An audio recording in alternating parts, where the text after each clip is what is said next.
Всем привет, друзья! Мы подготовили для вас свежую подборку горячих событий из прошлого. Вспомнить все – наш главный девиз. Вспомнить и рассказать вам о самых интересных и важных событиях в истории человечества. Жизнь летит, словно космический болид Илона Маска. За очень короткое время мир изменился. Цифровые технологии, искусственный интеллект широко вошли в жизнь землян, и уже никто не помнит, как совсем недавно люди восхищались кассетными видеоплеерами, делали фотографии полароидом и передавали сообщения по пейджерам. Да, это было, и было совсем недавно.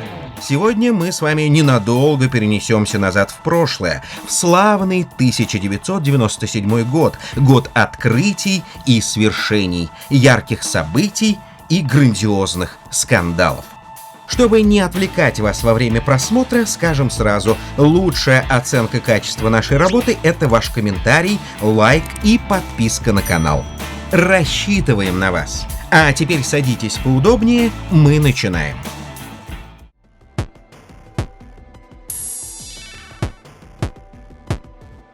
1997 год принес миру много интересных событий в мире технологий, науки, творчестве, музыки и общественной жизни.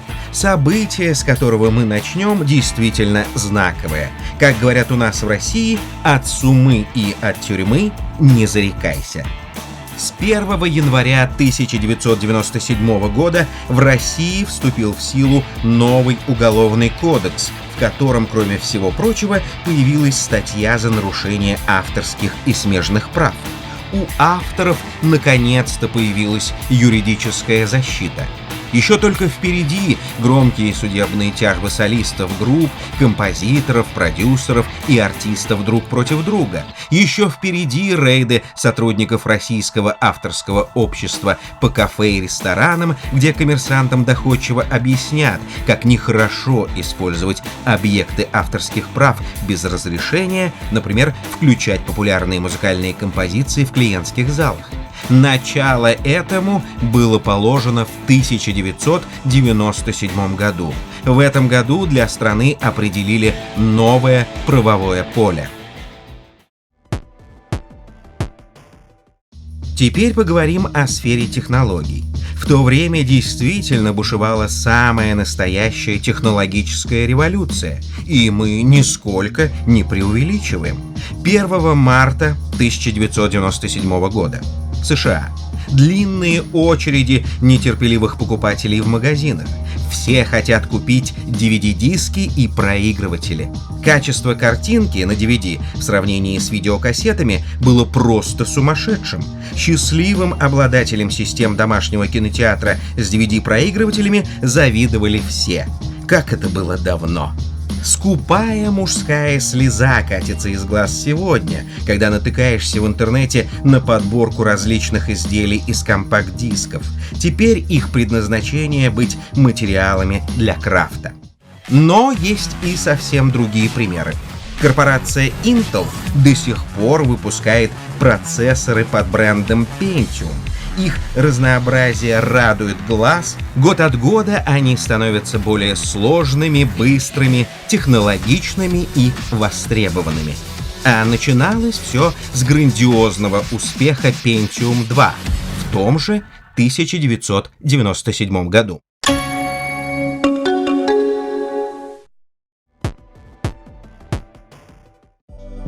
Плазма.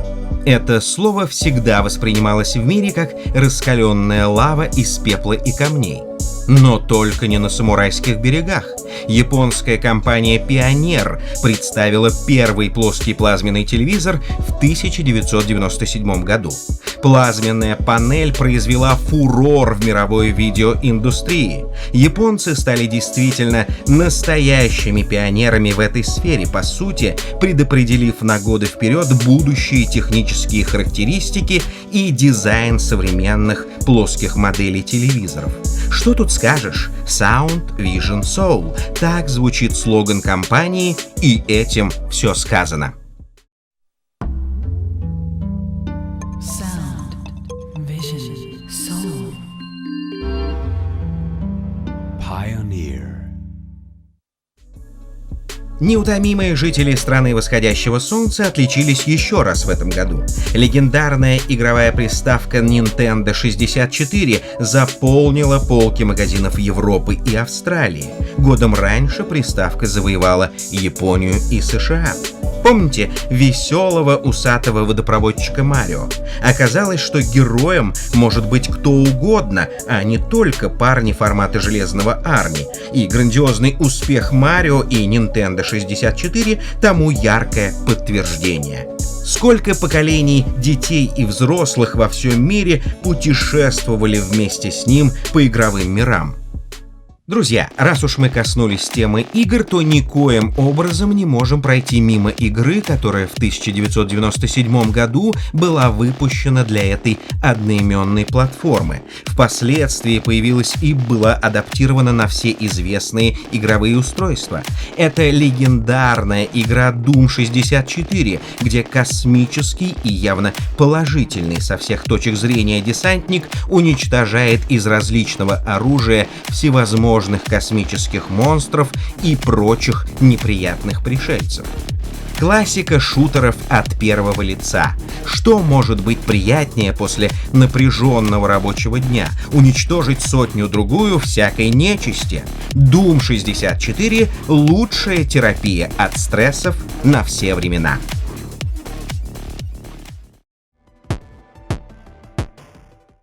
Музыкальная индустрия.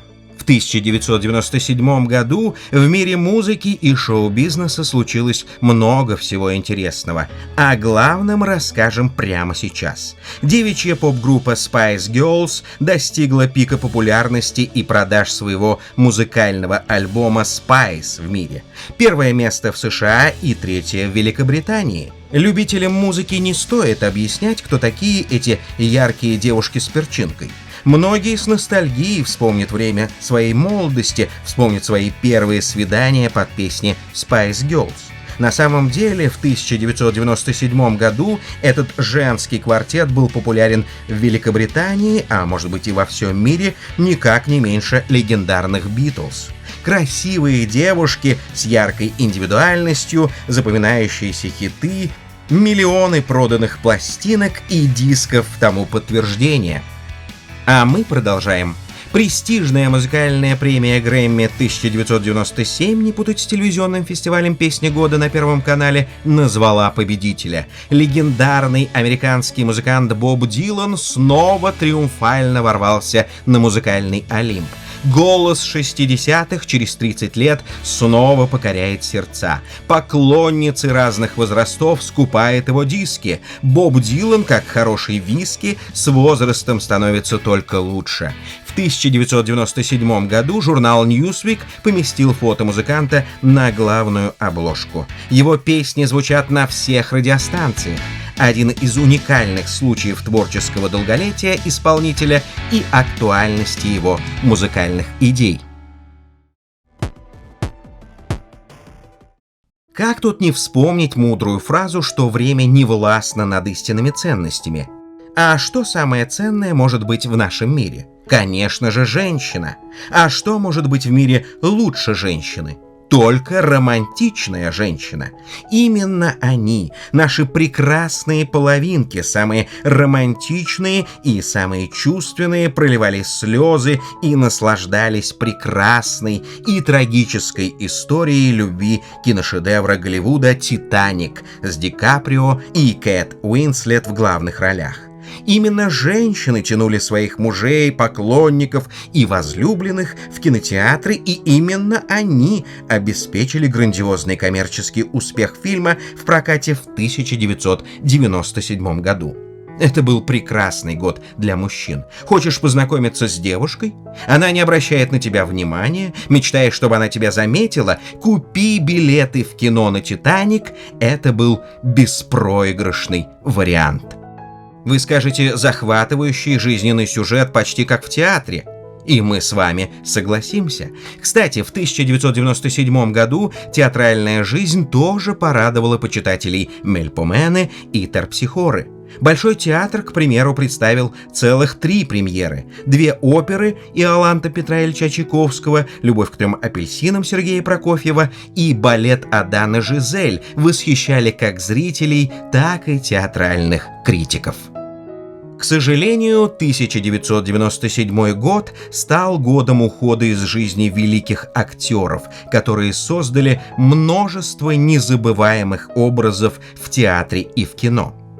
Великий русский актер, театральный педагог Евгений Лебедев, человек драматической судьбы. Его любили и взрослые, и дети. Он одинаково любим зрителям по ролям Бабы-Яги, доктора из кинофильма «Приключения желтого чемоданчика» и по серьезным ролям телеспектаклей «Мещане», «Записки сумасшедшего». Известный актер Борис Новиков сыграл свыше 100 ролей в кино. «Тихий дон», «Тени исчезают в полдень», «Белые росы» — самые известные работы Новикова. Его голосом говорит знаменитый мультипликационный персонаж почтальон Печкин. Кто там? Это я, почтальон Печкин, принес заметку про вашего мальчика. Известный конферансье Борис Брунов запомнился прежде всего как яркий артист эстрады, ведущий всех главных концертов страны. Он олицетворял собой советскую эпоху на эстраде. Наша печаль светла, ведь образы, созданные любимцами зрителей, живут, здравствуют и будут радовать еще много поколений ценителей настоящего кино и театрального искусства. Киноиндустрия в 1997 году испытывала настоящий подъем. В России вышел в прокат фильм Алексея Балабанова «Брат». Ну, здравствуй, брат. Никто не мог предположить, что образ Данилы Багрова и сам фильм станет настоящим манифестом российской жизни 90-х. Цитаты этого киношедевра разлетелись, как горячие пирожки. Скоро всей вашей Америки кирдык.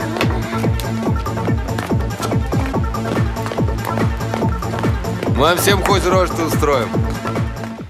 В этот же год на другом конце света, в Америке, на голливудских холмах, вышел фильм «Адвокат дьявола 2», который стал столпом кинематографической мысли 90-х годов. Киношедевр с Аль Пачино и Киану Ривзом режиссера Тейлора Хэкфорда.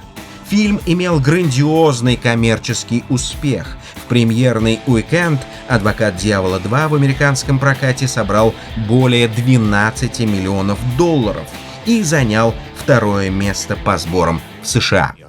Сначала нужно привыкнуть. Зато платят хорошо, да? Добро пожаловать в Вавилон, ма. Помянешь дьявола, и вот он.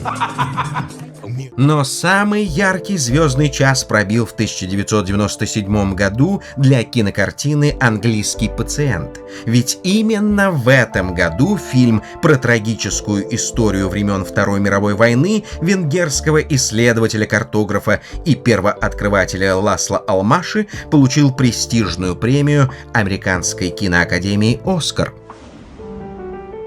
No country and no past. Сегодня мы рассказали вам о немногих, но ярких событиях нашего необыкновенного прошлого.